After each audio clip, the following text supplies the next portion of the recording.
Hey, you guys, good morning. So yesterday we talked about codependency.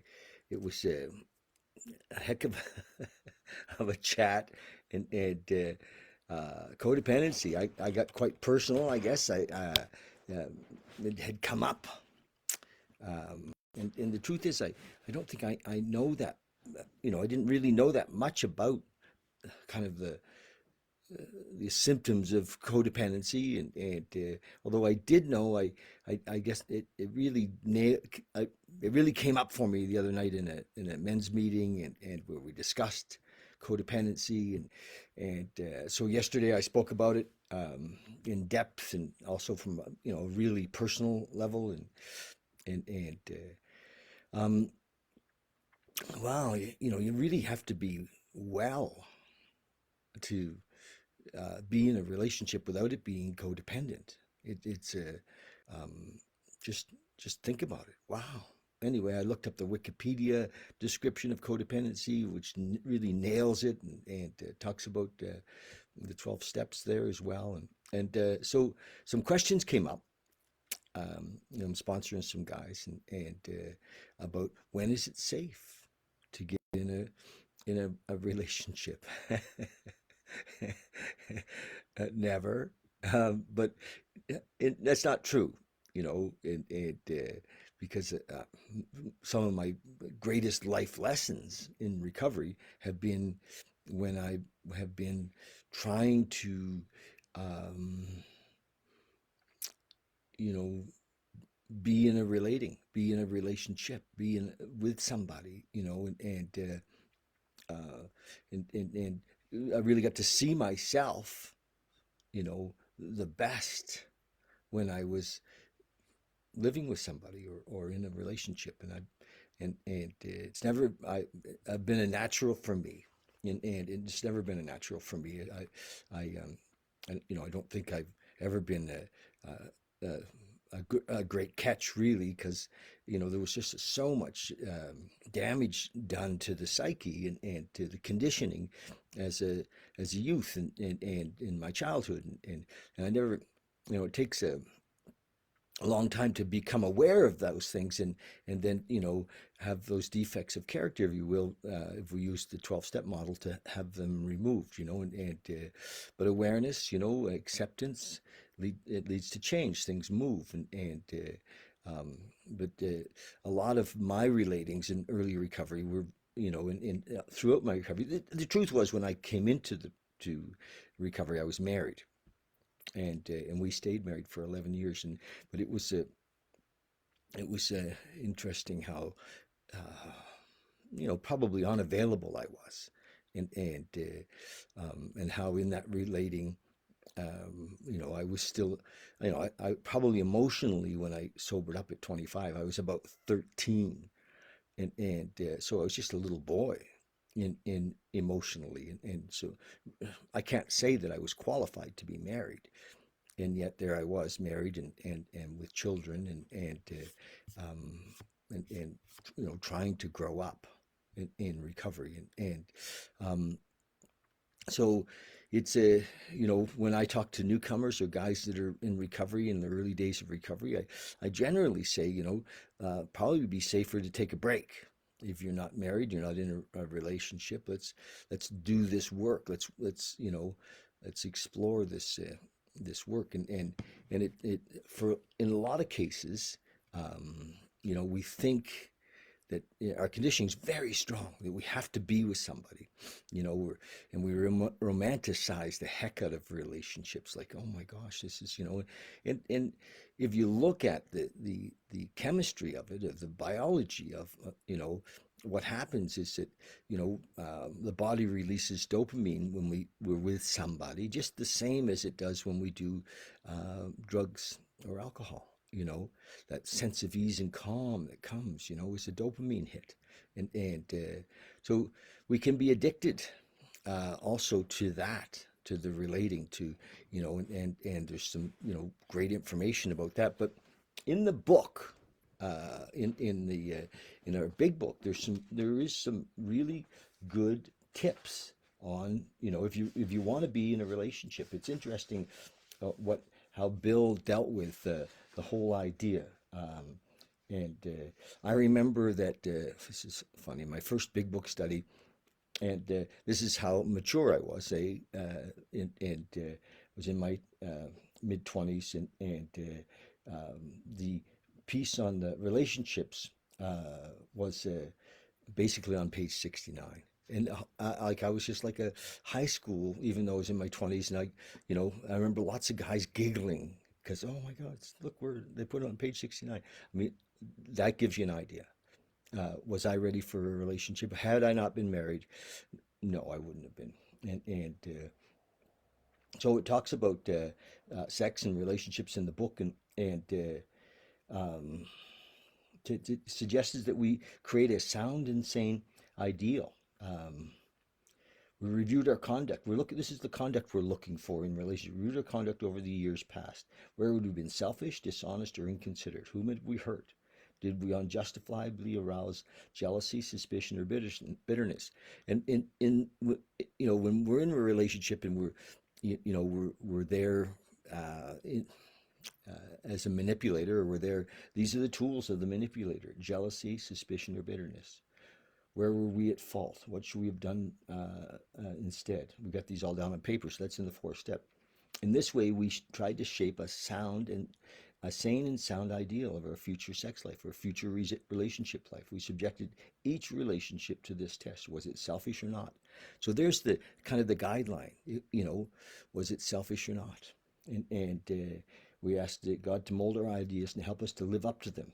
Remember always that the sex powers were God given and therefore good, never to be used lightly or selfishly, nor to be despised or loathed. So the book really goes deep into this because it's a I probably over my years in recovery and working with guys have seen more guys, and I don't work that much with women, but I'm sure it's both ways, go back out and often die over this one thing because we're just so emotionally unprepared. And anyway, so we ask God what we should do in each specific. Oh, whatever our ideal turns out, we must be willing to grow towards it. We must be willing to make amends where we've done harm, providing that we do not still bring about still more harm in doing so. In other words, we treat sex or relationships as we would any other problem. Meditation, we ask God what we should do in each specific case. The right answer will come if we want. And so that's beautiful, you know. Um, He says, suppose we fall short of our chosen ideal and stumble. Does this mean we're going to get drunk? Some people tell us so, but it's only a half truth. It depends on us and our motives. We're sorry for what we've done, and we have an honest desire to let God bring us to better things. We believe we will be forgiven. We've learned a lesson. If we are not sorry and our conduct continues to harm others, so that's the deal. That's the benchmark. If we're harming others, we are quite sure to drink. Not theorizing, these are facts from our experience. We earnestly pray for the right ideal, for guidance in each questionable situation, for sanity, for the strength to do the right thing. If a relationship is very troublesome, we throw ourselves harder into helping others. We think of their needs and work for them. This takes us out of ourselves. It quiets the imperious urge when to yield would mean heartache. So there's some pretty clear guidelines there, and honesty, right? Unselfishness. We have to look at what our motives are always, and I mean, so much in my recovery, when I couldn't really see myself, wasn't very self-aware, because we're not very self-aware when we recover. Many of us are very immature, and we're not self-aware, and we don't want to be alone, and so often we tend to use people, right? Uh, and anyway, big question around that: codependency, relationships. When's it safe as a new guy or new gal to get into a relationship? I think um, it's a real dangerous territory, and we get some time in and get some foundation and get community around us in recovery. It makes it not quite so dangerous. So that's my little thing about it. I yeah. and a lot of time and energy can go into this area, and maybe if we have goals in life, if we want to grow closer in our relationship with a higher power, take a break. And it took me a long time to take the advice of the men and finally take a break. Just say, okay, you know, I need to get to know David, and not only me, but my relationship with the world, my relationship with God, and it's been great. It really has, and so that's my um, that's my deal on relationship. So I'm going to read today's the 24-hour day. Um, okay, hang on. What is the date? The 3rd of April. The 3rd of April. There it is. I just opened up the right book. So this, I've been reading this for a while, almost a year now, every day, I'm pretty. I'm grateful to have been able to do this. I've learned so much doing this. I mean, learned or grown or become more aware. It's just been an amazing trip for me. April the 3rd. This little book was written in 1954 and by a gentleman at the time who was in recovery, and it was for that recovery community at the time. It's not necessarily um, central office approved, but it's pretty good. I've enjoyed reading it. When I was drinking, it says, I was absolutely selfish. Yes. That doesn't just go away because we stop drinking. It begins to move as we do our steps, as we do the work, things change. And by the way, on this question of relationships, I'd love to hear your feedback. What I wrote here, I just going to go back to this for a second. What I wrote here, when is it safe for an alcoholic or an addict to get into a relationship? The book gives guidelines, which I just read some of them. Yesterday, we chatted about codependency, and the question came up from a couple of my sponsees as to when they could safely get into a relationship. What do you think about relationships early in recovery? What does safe mean? So I'd love to hear your feedback on that. Okay, back to this reading. I'm all over the place today. When I was drinking, I was absolutely selfish. I thought of myself first, last and always. I thought of myself first, last and always. The universe revolved around me at the center. When I woke up in the morning with a hangover, my only thought was how terrible I felt and about what I could do to make myself feel better. The only thing I could think of was more booze or drugs. To quit was impossible. I couldn't see beyond myself and my own need for another drink or whatever it is my drug of choice was. Can I now look out and beyond my selfishness? Hopefully. It's a process. And we do the steps and make it a working part of the mind, God consciousness. Anyway, meditation for today. Remember that the first quality of greatness in service, in a way, God's the greatest, that the first quality of greatness in service, in a way, God is the greatest servant of all, because he's always waiting for us to call on him to help us in all our good endeavors. His strength is always available to us, but we must ask it of him through our own free will. It is a free gift, but we must sincerely seek for it. The life of service is the finest life we can live. We are here on earth to serve others. That is the beginning and the end of our real worth. So he points towards service, which is really cool. Prayer for the day. I pray that I may cooperate with God in all good things. I pray that I may serve God and my fellow man, and so lead a useful and happy life. So for all my Christian friends this weekend, I want to just encourage you to have a happy Easter, and be mindful of the story of that this weekend is about, and the sacrifice, the story of sacrifice that they is told to us in the Christian Bible, and a beautiful story, and so yeah, just be mindful and share the love. Bottom line is, service can start for anybody, anywhere. Make a phone call, pick up the phone, see how everybody's doing this weekend. Lots of people may be alone on Easter Sunday. Can you imagine? I mean, I'm so grateful. I live with some guys, and I have a community around me, and it's beautiful. And so be that community for people this weekend. Make a call, drop over if you can, and even if you don't feel comfortable going in somebody's house, stand in the yard and talk. See how they are. People need connection and love. So be that connection and love, and for people this weekend, reach out. Okay, you guys. So we're going to do a little short, very short meditation. And again, I just want to explain. I'm going to explain to you why we do this every day.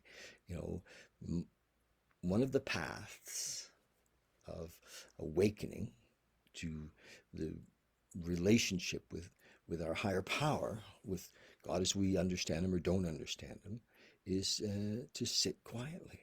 To call it whatever you want. Call it meditation, call it sitting. Just that's all we're doing is going to sit quietly. Not for 20 minutes or 2 hours or 10 days, 3 or 4 minutes. So if you're here, you're watching, sit quietly. Just sit and let the mind calm, and it will. It may be not the first time you do it or the 6th time you do it, but it will. Practice. This is our daily practice. So we sit, we close our eyes, and we have a quiet time. So if you'd like to join, just close your eyes. Like we're just going to do this for 3 or 4 minutes, okay? So close your eyes. Come into your breath.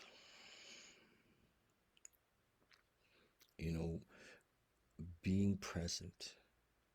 For many of us, when I first started to look at what does it mean to be here now? How do I be here now? Am I not here? And it took, for me a long time to realize that I wasn't here. I was in my thoughts.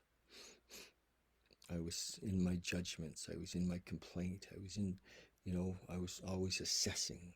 Everything was being run through the filter of my mind. So I couldn't really be here because I was always in that state of what ifs or shoulds, coulds, judgment of myself or others. I was always interpreting. So let's just drop that.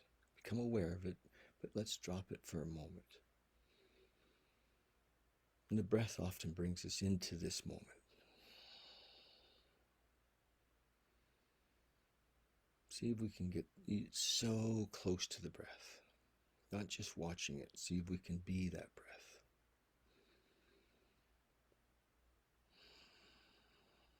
It happens so naturally. Let's be with it.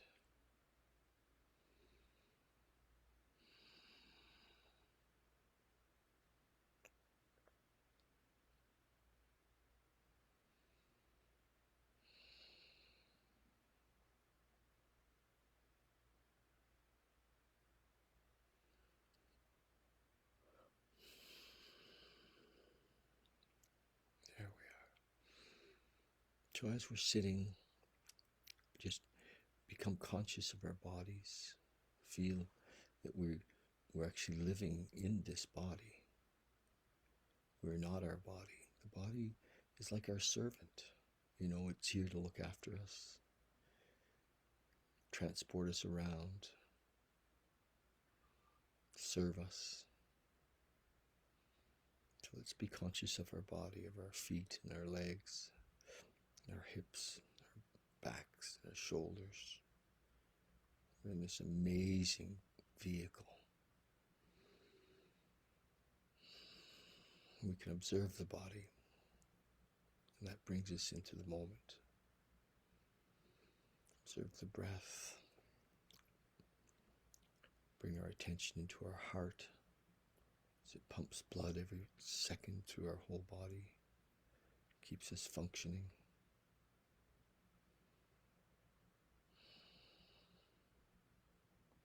Such gratitude for the body.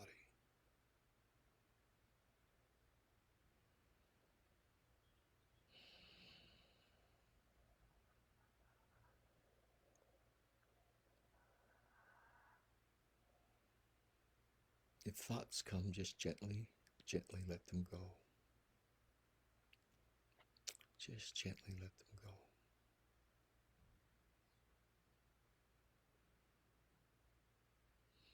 There's no yesterday, no tomorrow, no next, just now.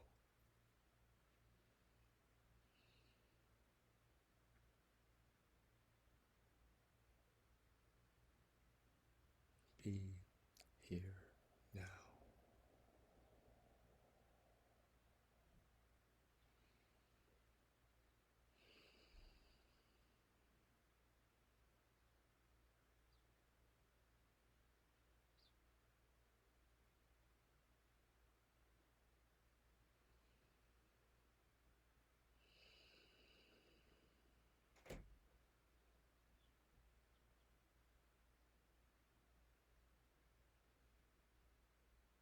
Okay.